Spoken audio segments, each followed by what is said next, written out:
নমস্কার বন্ধুরা, আমি গৃহিণী সম্পার মেয়ে। লাস্ট ইয়ার 2024-এ হয়ে গেল PPMM, প্রি পূজা ম্যাজিক মোমেন্টস।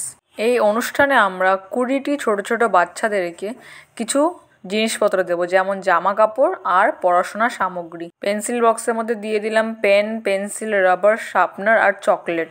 এই অনুষ্ঠানটা আমরা প্রতি বছরই করি, আর এবারে আমাদের হলো 13তম বছর। ঠিক অনুষ্ঠানের আগের দিন সবাই ছাদে এসে প্র্যাকটিস করে নিচ্ছি আর আমাদের প্রপস গুছিয়ে নিচ্ছি। আমরা দিচ্ছি ওদেরকে খাতা, পেন, পেন্সিল, জামা কাপড়, ইনার আর রাতের খাবার। একটা ছোট ভিডিও দিয়েছি, এনজয়।